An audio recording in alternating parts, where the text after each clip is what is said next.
কি বলবো, রাজ্যের সারা রাজ্য জুড়েই তো এরকম অরাজকতার পরিবেশ।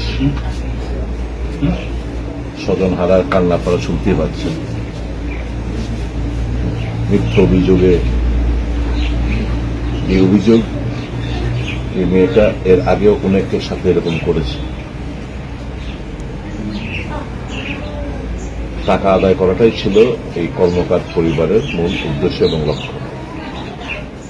সেই নিয়ে মিথ্যা অপবাদ দিয়ে, যেমাত্র দেখেছে দুজনই উভয় চাকরি করে, অভি এবং ওনার স্ত্রী, তাদের থেকে মোটা অঙ্কের টাকা 30 লক্ষ টাকা দাবি করা হয় এবং বেধড়ক মারের প্রেক্ষিতে পুলিশের যে ঘটনা, যে ভূমিকা, পুলিশ গিয়ে ওকে উদ্ধার করেছে ওখান থেকে। তারপর পুলিশ ওকে থানায় নিয়ে এসছে। থানায় ওর বিরুদ্ধে কেস লেগেছে, ওকে ডাক্তারের কাছে পাঠায়নি।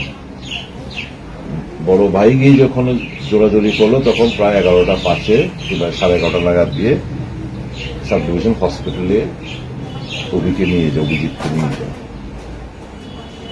তারপরে আবার পরের দিন সকালবেলা আবার থানা থেকে ওকে এখানে থানায় নিয়ে আসে, কোর্টে প্রডিউস করে, কোর্টে বেল। তারপরে ইন্টারনাল ব্লিডিং, পুরো ইন্টারনাল অর্গানস নিশ্চয় ব্লিড করেছে, রক্তবমি।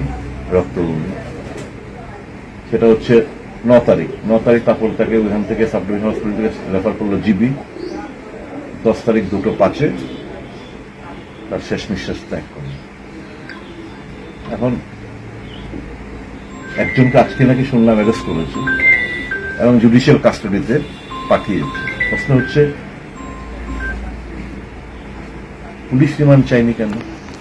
বাড়ির মধ্যে তো স্ত্রীর সামনে আরো অনেক লোক, সেকেন্ড রাউন্ড যখন ওকে বেধড়ক মারধর করা হয়েছে স্ত্রীর সামনে, তো পুলিশ তো গিয়ে এই সকলকে পেয়েছে, সকলকে দেখেছে।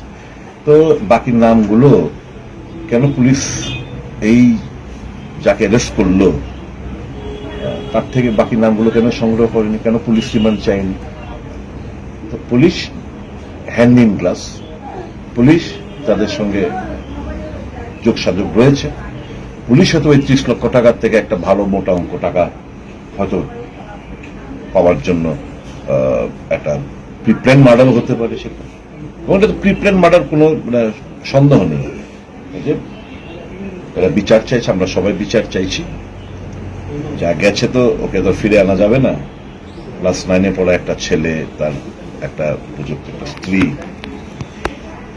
বড় ভাই রয়েছে, তাদের পরিবার রয়েছে। এই অভিজ্ঞতা ফিরে পাবে না। এখন আমরা সবাই তাকিয়ে থাকবো পরিবার যেন বিচারটা, সামান্য বিচারটুকু পায়, এটার দিকে আমরা তাকিয়ে থাকবো। পুলিশকে আমি বলবো, এভাবে কিন্তু দিন যাবে না। প্রত্যেকটি ঘটনার কিন্তু আমাদের হিসেব দিতে হবে আগামী টুডে অর টুমরো। এরকম ভাবে কিন্তু দিন যাবে না। সবকিছুর শেষ রয়েছে, সবগুলো কিন্তু মনে গেঁথে রয়েছে আমাদের। টুডে অর টুমরো আপনাদের কিন্তু কৈফিয়ত তলব করা হবে। প্রত্যেকটি ইনসিডেন্ট সারা রাজ্য জুড়ে যা করছে হিসাব হবে আপনাদের সাথে।